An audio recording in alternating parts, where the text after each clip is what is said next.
সাতবার কান ধরে উঠবাস কর।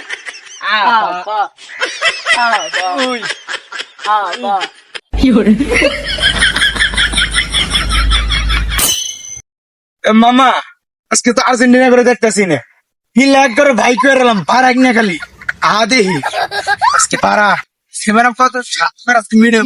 মাম্মা ওরে তো খুঁজে পাওয়া গেছে না, আজকে একটা হেরকান নিয়ে কাম আছে। ঠিক আছে সে ভুল করে লাগছি রে। বাতি যারা তাও করে কই যাইতেছ তোমরা?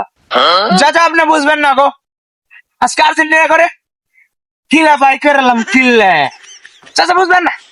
জাঙ্গা জাঙ্গা নাম করে কাজ নাই। এ বন্ধু এ বোর্ডটা ঘোরা যাবো না, আজকে বাজে দিয়েছে জনজনে আক্রমণ করতে পারে। ঠিক আছে বন্ধু, এরকম করে ঘোরাটা ঠিক হইতেছে না। আর আক্রমণ করবো কি, ওই যে দুইটা আইতাছে। হ্যাঁ কি করি? হ্যাঁ বন্ধু ওরা তো আইতাছে, আমি দেখলে তো গিলা বাকে রালাবো। বন্ধু একটা উপায় আছে। কি উপায়? ওরা যখন আইবো আমরা ঠ্যাং পারে ধরে মাপ যাবো। হ্যাঁ উপায় এটা ভালো আছে। হ্যাঁ এ মাম্মা আমার তো ভাল লাগতেছে না মাম্মা।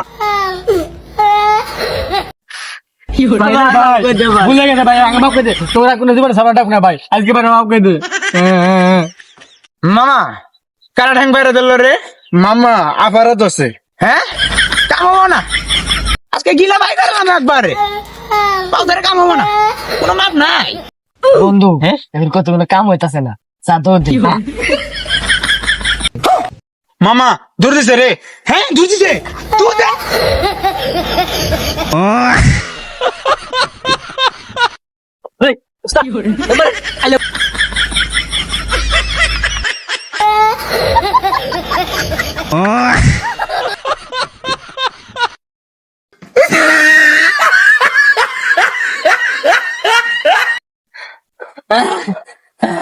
বন্ধু আর বাতাইছি না বন্ধু, ওরা ধরাবো না বন্ধু, ওরা ধরাবো না করে।